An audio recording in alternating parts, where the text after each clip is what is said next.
Témoignage de terrain. Le terrain est le lieu d'action des unités militaires où les chefs agissent au quotidien pour remplir les missions qui leur sont confiées. Ces chefs peuvent être confrontés à des difficultés pouvant pourtant parfois porter préjudice à l'efficacité de leur mission. Comment font-ils face à ces irritants du quotidien, que ce soit dans les domaines, on l'évoquait, des ressources humaines, de l'administration, de l'infrastructure, les règlements? C'est ce que nous allons voir maintenant avec 4 témoignages de ces officiers qui vont ouvrir cette table ronde. Sans attendre, je vais me tourner vers le colonel Philippe Moulier, chef de corps du 61e régiment d'artillerie, dont la mission est la recherche du renseignement par le drone et l'image satellitaire. Je rappelle que vous avez été également lauréat l'année dernière du trophée du prix de la simplification délivré par l'armée de terre, donc félicitations. Et mon colonel, donc la question, c'est au niveau d'un régiment comme le vôtre, de l'armée de terre, la simplification est-elle ressentie comme une nécessité et est-il possible d'obtenir des résultats à court terme? Merci.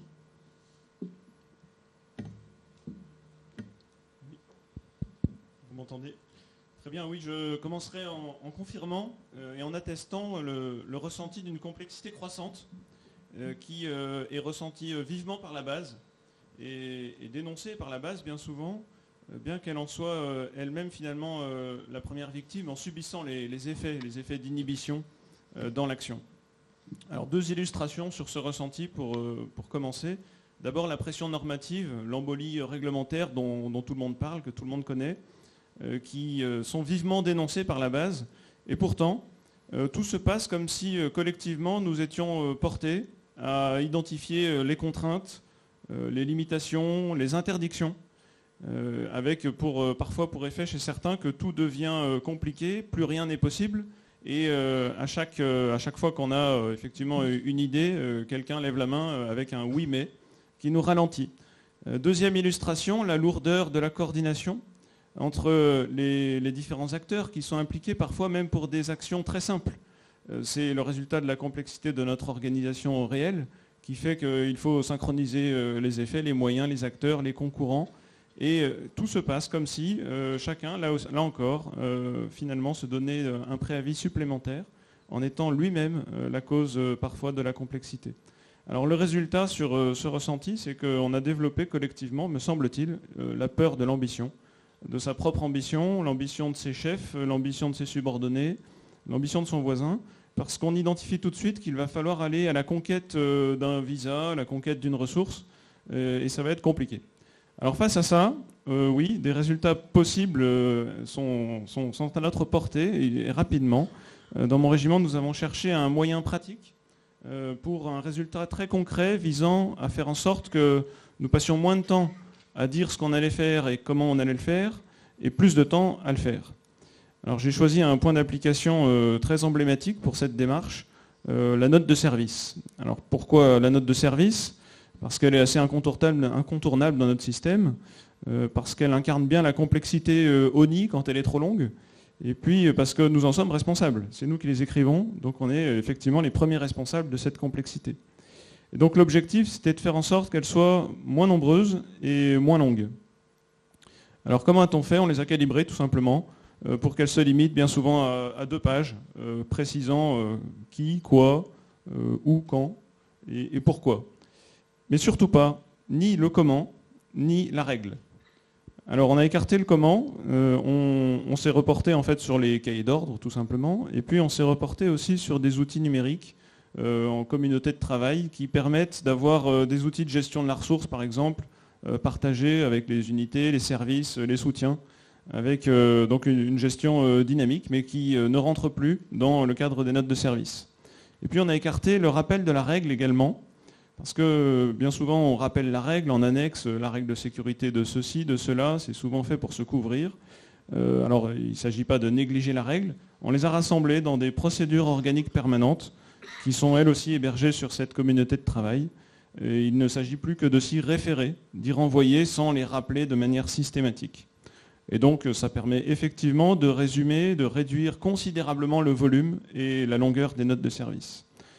Alors le but, il n'était évidemment pas la note de service, le but c'est l'état d'esprit.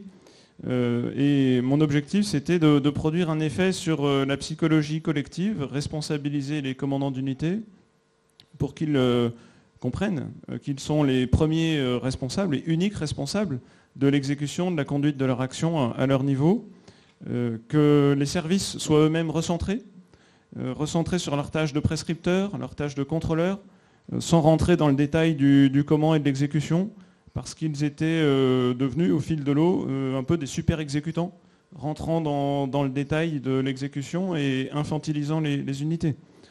Et puis collectivement, j'ai aussi cherché par ce biais à changer notre rapport à la règle, pour faire en sorte que quand nous lisons une règle, nous n'y trouvions pas des raisons de ne pas faire, mais au contraire, pour composer avec la règle, pour trouver les moyens pour faire.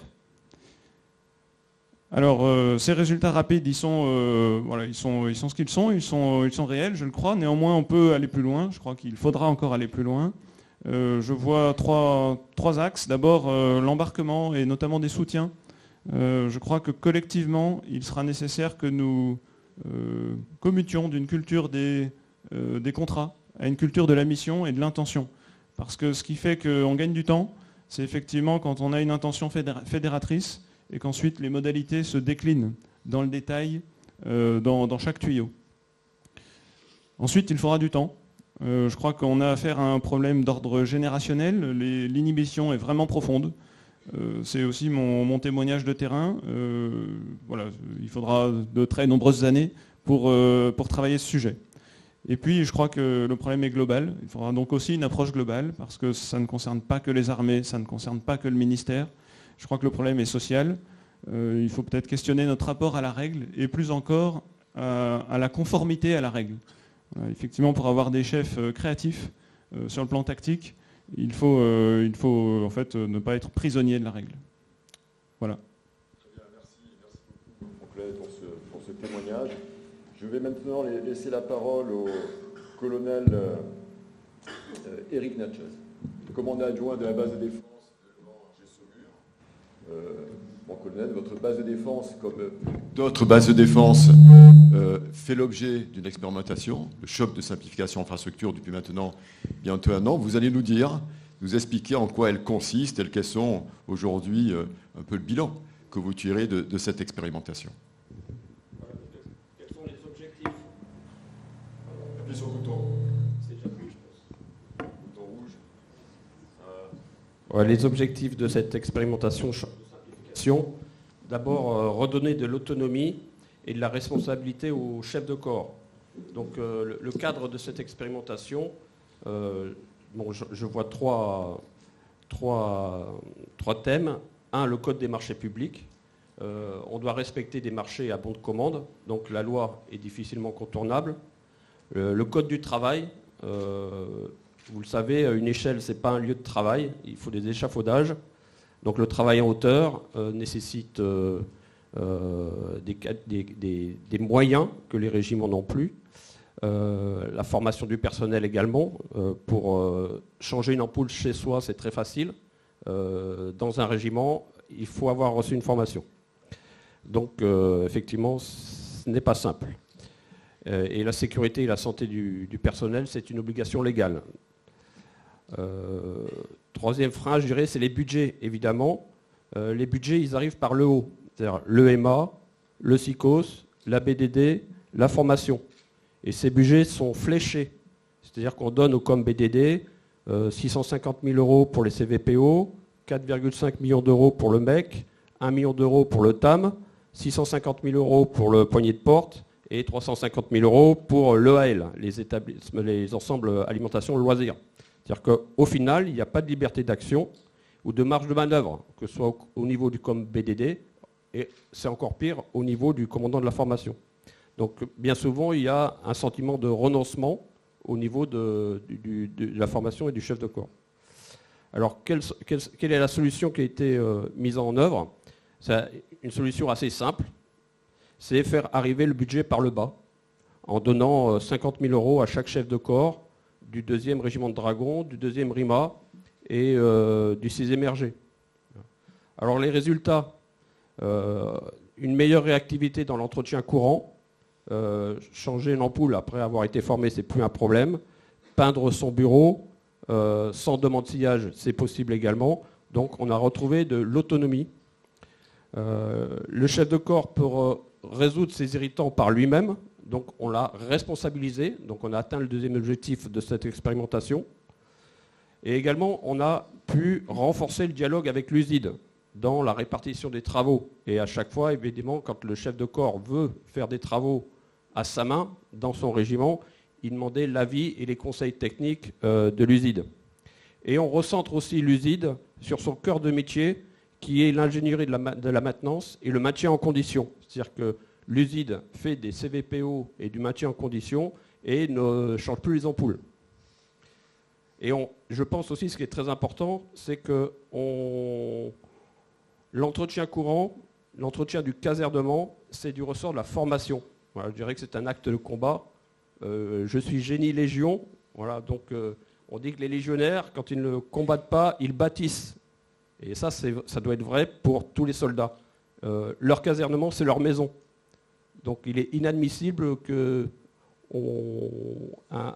militaire du rang n'intervienne pas lui-même sur la peinture de sa chambre qui cloque depuis 5 ans. Voilà. Bon, la suite de l'expérimentation, évidemment, généraliser cette mesure à toutes les formations de l'armée de terre, mais c'est en cours, puisque on a été destinataire d'une note. L'armée de terre va donner 30 000 à 20 000 euros à chacun de ces formations pour pouvoir acquérir des petits équipements dans le cadre d'un budget qui s'appelle budget réactivité. L'armée de terre donne déjà des crédits conditions du personnel à ces formations à l'auteur de 50 000 euros. Et donc la généralisation, ce serait effectivement de donner de l'ordre de 50 000 euros à chacune de ces formations dans le cadre de l'entretien du casernement. Donc en tout, ça ferait un budget de l'ordre de 120 000 à 150 000 euros à la main du chef de corps pour pouvoir être réactif et retrouver de son autonomie et retrouver de la responsabilité dans l'entretien de son casernement. Voilà. Merci. Merci mon colonel. Je vais maintenant me tourner vers le capitaine de frégate Éric Fauquet, qui est responsable du service numérique et transformation digitale de la marine. Donc le SEMA évoquait l'importance du digital.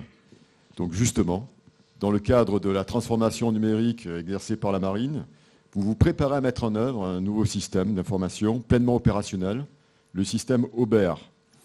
Donc la question est très simple. Est-ce que vous pouvez nous expliquer ce qu'est ce système d'information, ce qu'il apporte aux marins et les enseignements que vous en avez tirés de cette démarche? Merci. Oui, tout à fait. Alors, d'abord, je voudrais préciser que je vais m'exprimer au nom du commandant de la base navale de Brest, qui était le porteur et l'initiateur de ce projet et qu'il aurait été difficile d'avoir aujourd'hui. Alors, Aubert, c'est une référence, c'est un hommage au nom a priori, enfin, pour autant que je le sache, du premier préfet qui a signé un arrêté contre les risques incendies. Voilà.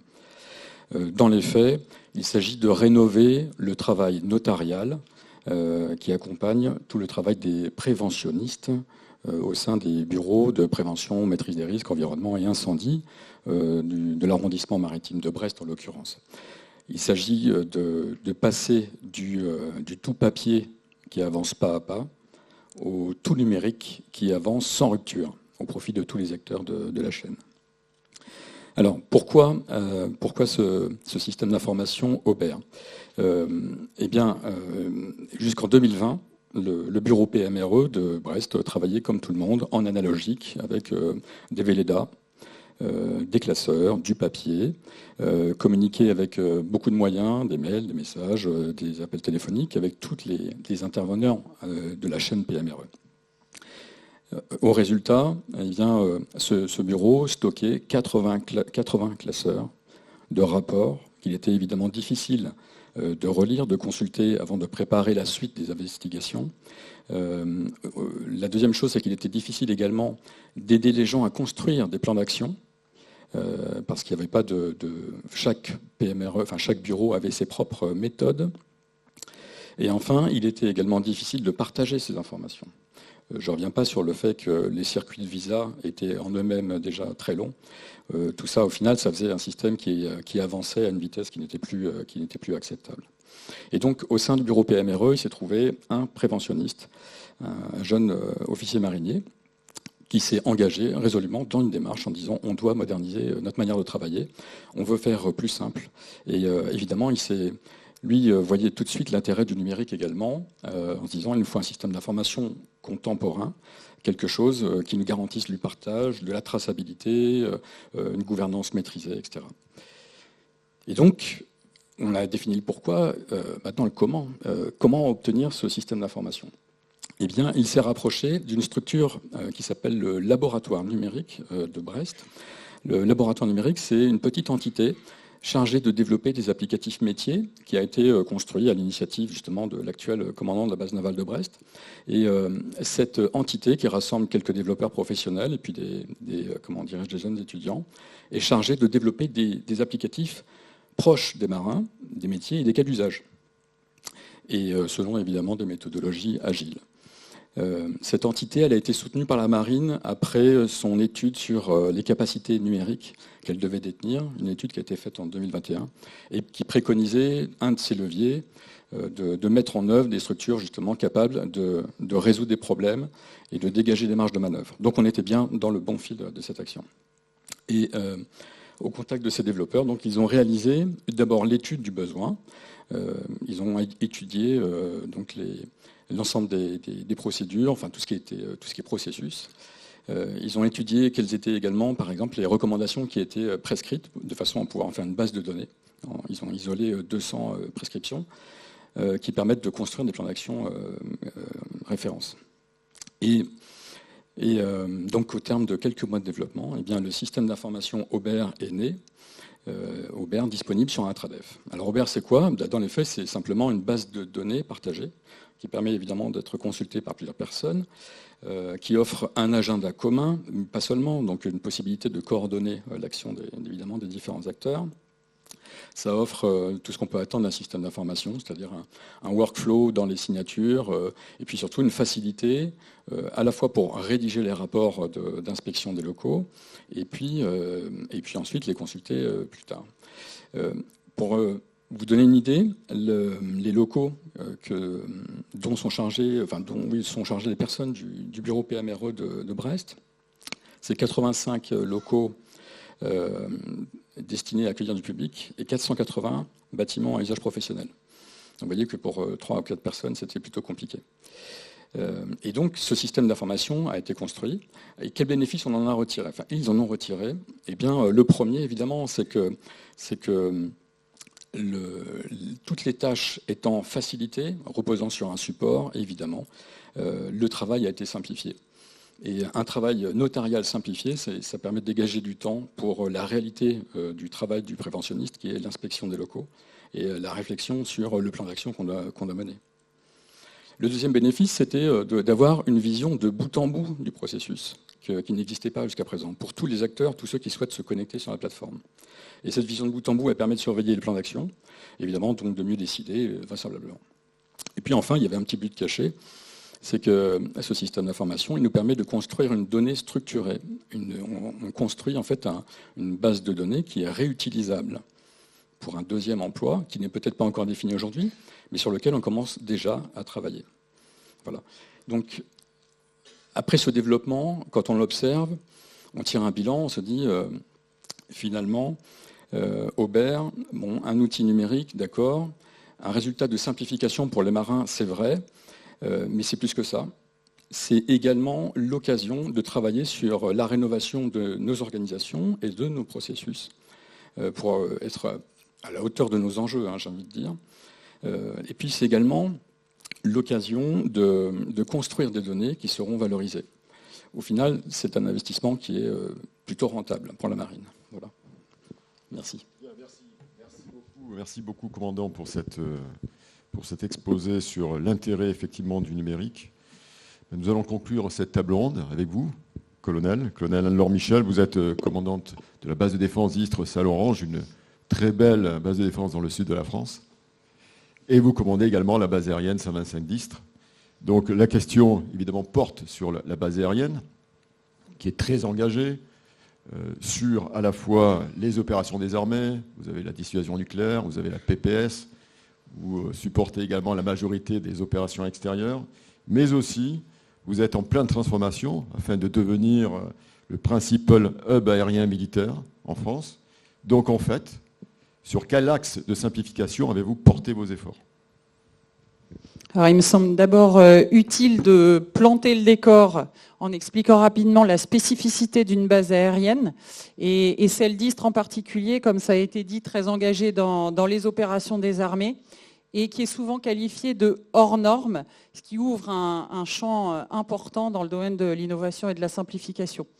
Alors, une base aérienne, eh bien, c'est le lieu d'où se préparent, d'où partent, d'où reviennent les missions opérationnelles qui sont déclenchées parfois sous très court préavis et qui mobilisent sur un site, sur le site, eh bien, des unités de première ligne, des unités d'appui, des unités de soutien.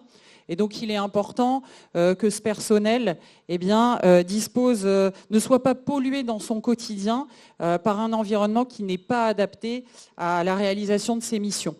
Alors, ce sujet, c'est un sujet d'attention tout particulier pour la base aérienne d'Istres, qui d'abord compte une population qui est nombreuse, qui est très hétéroclite, avec 5000 personnes, 2500 aviateurs, à peu près 1000 industriels de l'aéronautique, mais également, c'est un des 2 pôles les plus importants de DGAC en vol, et puis des unités de soutien, puisque c'est également la base de défense qui est implantée sur le site. Donc c'est aussi une opportunité de partager entre toutes ces personnes des besoins, des irritants, des bonnes pratiques et des ressources. Voilà, une autre spécificité du site, c'est que c'est un site qui est très étendu, 2500 hectares, et qui fait l'objet de travaux majeurs, durables, puisque la base accueille et accueillera l'ensemble de la flotte MRTT de l'armée de l'air et de l'espace, donc 15 avions à l'horizon 2025, et le hub des armées qui a été mentionné, qui vise à faire d'Istres un point majeur de projection aérienne vers les théâtres d'opération extérieurs. Donc des travaux pour accueillir ces capacités qui vont durer jusqu'à la fin de la décennie. Une forte élongation des travaux, donc il y a un enjeu de mobilité qui est important sur le site. C'est un enjeu au service de l'efficacité opérationnelle, de la réactivité du personnel, donc au service de nos opérations. C'est bien notre finalité, les opérations, et ça a été dit aussi.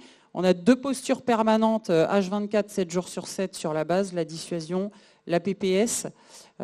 J'ai 100 personnes environ qui, chaque jour, chaque nuit, toute l'année, sont de permanence sur le site. J'ai 1000 personnes qui logent sur la base. Et puis, avec justement les projections vers les théâtres d'opération, on a en permanence, à toute heure, des gens qui travaillent aussi. Donc, il est important, avec ces personnels qui sont très engagés, qui ont des horaires atypiques, eh bien, ce personnel a besoin de services du quotidien qui soient accessibles depuis la base aérienne et puis presque à toute heure, faire ses courses au quotidien, le contrôle technique de sa voiture, le pressing, etc. C'est des besoins qui ont été exprimés. Donc, une fois planté ce décor, notre enjeu, c'est vraiment de faciliter le quotidien du personnel du site, de manière générale, pour qu'il puisse se concentrer sur son cœur de métier au service des opérations. Puis il y a un autre enjeu derrière ça, c'est un enjeu de fidélisation, parce que aujourd'hui, je pense qu'on fait tous le même constat, eh bien, le personnel aujourd'hui renonce plus vite face aux contraintes du quotidien. Donc par rapport à ça, ce que la base aérienne 125 a mis en place, c'est un projet qui s'articule autour de 3 axes principaux. Le premier de ces axes, c'est la mobilité externe, c'est-à-dire rejoindre la base aérienne en habitant parfois loin et en cherchant à limiter les coûts de rejointe de la base. Donc on a travaillé avec les collectivités territoriales pour mettre en place une application de covoiturage qui est accessible pour l'ensemble, potentiellement l'ensemble des 5000 personnes du site. Donc c'est une application qu'on met sur le téléphone portable, qui dans un premier temps est parmi une communauté ouverte, c'est-à-dire que par souci de confidentialité, On réalise, nous, sur notre portail collaboratif sur la base aérienne, l'expression et la mise en commun des besoins de tout le monde. Et ensuite, les gens se mettent sur l'application pour pouvoir covoiturer. La deuxième étape, ça sera de faire une communauté fermée sur l'application, à ce moment-là, qui aura un certain coût. Et on a différentes pistes de financement, mais notamment avec les collectivités qui sont intéressées par y participer. Donc ça, c'est la mobilité externe. Le deuxième axe, c'est sur la mobilité interne. Parce qu'une fois que les gens ont rejoint la base en covoiturant, il faut qu'ils puissent se déplacer sur le site. Et on ne peut pas le faire à pied sur la base aérienne d'Istres. Donc la base aérienne d'Istres s'est portée volontaire et a été retenue pour une expérimentation avec la DCSCA sur l'utilisation de navettes autonomes électriques. Il y a d'autres sites, je vois qu'il y a le commandant de base de Tours qui est là aussi. Et il y a un site de la DGA qui sera sur cette expérimentation. Le but étant de pouvoir relier tous les points du site avec une navette qui tourne en permanence sur la base aérienne. C'est particulièrement propice à notre site. Et ce projet vise une labellisation AID avec une mise en place à l'horizon 2024. Et puis en termes de mobilité, on travaille également à accélérer l'électrification des véhicules de la base. Alors d'un côté, l'électrification des véhicules de la gamme commerciale, et ça on travaille avec le SICOS qui nous a retenus pour cette expérimentation, où on s'est montré assez volontaire pour une expérimentation massive parce que c'est adapté aux besoins de la base. Et on travaille aussi avec la région Sud, qui mène une politique environnementale très volontariste, incluant la conquête de fonds européens, pour pouvoir mettre en place sur la base des ombrières photovoltaïques, c'est-à-dire des parkings pour recharger à moindre coût les véhicules électriques, donc véhicules électriques communs et véhicules individuels. Donc ça, c'est un projet qui a commencé fin 2022, qui avance très bien avec la région, mais sur lequel on a encore des points sur lesquels on doit travailler, parce que notamment, il y a le sujet de consolider la production d'électricité qui n'est pas consommée directement. Donc on continue à travailler là-dessus. Et puis le troisième axe de notre projet, ce sont les services du quotidien. On a mis en place une conciergerie en partenariat avec la mairie d'Istres, qui est ouverte à tous les acteurs du site, et donc cofinancée par tous les acteurs du site, ce qui nous permet de disposer d'une large gamme de prestations, des prestations de qualité. On a fait des sondages auprès de tout le monde, donc ça répond vraiment aux attentes des gens, et ça a un succès important qui nous encourage à poursuivre. On a d'autres idées pour des services offerts à l'ensemble du personnel du site. Donc voilà, finalement, notre projet qui vise vraiment à améliorer la qualité de l'environnement de travail pour le personnel, il repose sur un écosystème qui est vraiment singulier, une population particulière sur notre site, qui est propice, qui est mobilisé et qui est prêt à investir pour une feuille de route qui est assez ambitieuse. Et ça repose aussi, ce projet, sur l'effort de communication important qui est fait, donc au niveau, encore une fois, d'un site très étendu, pour faire savoir ce qu'on met en place et expliquer comment ça fonctionne. Et donc l'étape d'après, puisqu'il y a un certain nombre de ces items qui sont au stade de l'expérimentation, ça sera de passer à la pérennisation. Et puis à ce moment-là, j'espère qu'on pourra non plus parler de simplification, mais de simplicité. Merci beaucoup, colonel. Donc attendez avant de partir, parce que effectivement vos expériences sont passionnantes. Elles démontrent qu'il faut d'abord, bien entendu, avoir du bon sens, mais également de l'énergie, que les chefs s'impliquent, et puis surtout que la coordination avec l'ensemble des acteurs de terrain sont indispensables pour réussir. Écoutez, je pense que c'était tellement intéressant que je vais me tourner maintenant vers le public pour savoir si une question, puisque nous avons le temps sur cette table ronde, pour prendre une question. C'est une question de l'Assemblée, sur l'un des officiers. Bon, ils vous ont... Ah, là-bas, est-ce qu'il y a un micro? Oui.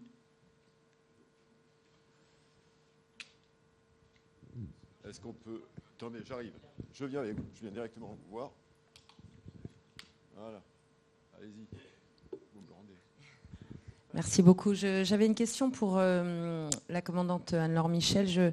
Je voulais avoir quelques exemples un peu concrets de votre conciergerie, parce que je trouve que c'est assez intéressant sur des gros sites ou des multisites comme la structure dans laquelle je travaille, qui est l'assistance publique des hôpitaux de Paris, où effectivement il y a un engagement aussi, notamment pour les personnels de nuit, qui peut être extrêmement chronophage entre le fait de vivre à l'envers des autres et le fait de travailler la nuit. Ça peut permettre, je pense, d'apporter des services importants. Et quand on voit par exemple le succès des Uber pour se restaurer sur les grands sites où il y a énormément de personnel qui travaille en même temps, on se dit qu'effectivement il y a un aspect facile à utiliser avec le numérique, et la conciergerie m'intéresse particulièrement. Merci. Donc cette conciergerie, elle a été expérimentée, elle est en cours d'expérimentation pour la première année. Comme je l'ai dit, c'est avec la mairie, donc des services, des commerçants qui sont choisis par la mairie, donc à des coûts qui sont préférentiels. Des exemples très concrets, vous déposez vos clés de voiture au service à l'heure qui vous convient. Le contrôle technique est fait et vous revenez après votre permanence et puis vous récupérez votre voiture.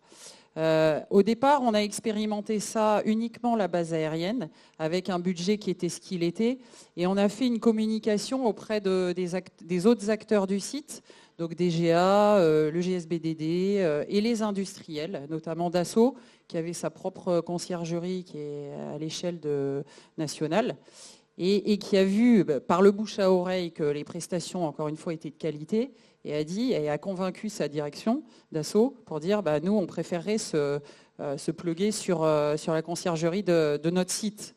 Ce qui fait qu'avec des financements supplémentaires, on a à la fois des prestations plus larges, on a aussi une permanence sur le site de personnel qui, à toute heure, peuvent nous commander ou leur commander au personnel des choses, faire leurs courses, leur pressing, etc. Et répondre aux horaires. On a aussi des commandos, on a énormément de commandos qui finissent leur garde dans la matinée et puis qui ensuite vont se reposer chez eux. Donc ils font leurs courses, ils récupèrent les courses avant de partir et rentrent chez eux. Voilà. On pourra, si vous voulez, en parler plus en détail. Bien, merci colonel. Est-ce que vous avez eu votre réponse? Très bien, merci. Bon, il ne nous reste plus qu'à vous remercier. Mesdames et messieurs les officiers, merci encore pour la qualité de vos interventions.